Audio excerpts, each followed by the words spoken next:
Bubuhayin daw ng Moro National Liberation Front o MNLF ang kanilang petisyon sa United Nations para maging malayang bansa ang Mindanao. Sa kabila ng pagkakapirma ng huling annex ng Bangsamoro Framework Agreement. Ayon naman sa Malacanang, nirerespeto nila ang opinyon ng mga hindi sang-ayon sa kasunduan. May news to go si Jamsi Sante. Noong Setyembre 2013, umatake ang Moro National Liberation Front o MNLF Miswari faction sa Zamboanga City dahil saan nila'y pagbabaliwala ng gobyerno sa kanilang 1996 Peace Treaty.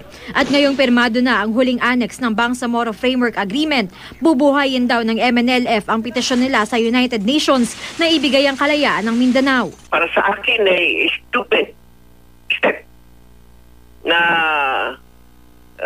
you abrogate one agreement in favor of another agreement.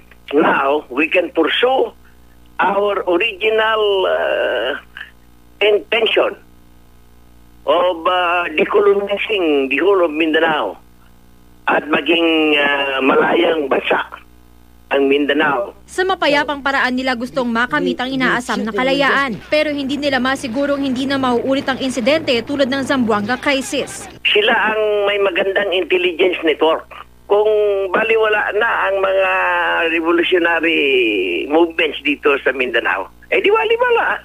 Tingnan natin kung anong mangyari. Kasi mahirap naman yun sabihin ko na kailangan tingnan kami ng presidente. Ayon sa isang eksperto, asahan na ng gobyerno na may mga grupo tulad ng MNLF na hindi matutuwa sa MILF Government Peace Agreement lalo kung hindi sila kinonsulta. Hindi rin daw siguradong matutuldokan ng peace agreement ang mga pagkilos sa Mindanao. If the same conditions persist, I am very sure there will always be Nur Miswari, new Hasim Salamat, new Janjalani who will come forward to advance the struggle. Ngayon pa lang, inanunsyo na ng tagapagsalita ng Sultanato ng Sulu na magsasagawa sila ng assembly sa Zamboanga City sa Pebrero kasama ang indigenous people, ilang religious group at MNLF members na hindi konektado kay Nur Miswari. Hindi kasi nila nagustuhan na isinama ang Sulusi sa sakop ng kasunduan nang hindi sila kinukonsulta. Ayon sa Malacanang, iginagalang nila ang opinyon ng mga hindi sang-ayon sa kasunduan. Pero naipaliwanag na nila ang lahat ng tungkol sa peace agreement at umaasa silang hahantong ito sa kapayapaan. Binati naman ng United Nations at ni British Foreign Secretary William Hague ang gobyerno para sa kanilang dedikasyon sa usapang pangkapayapaan. Jamsi Sante, GMA News.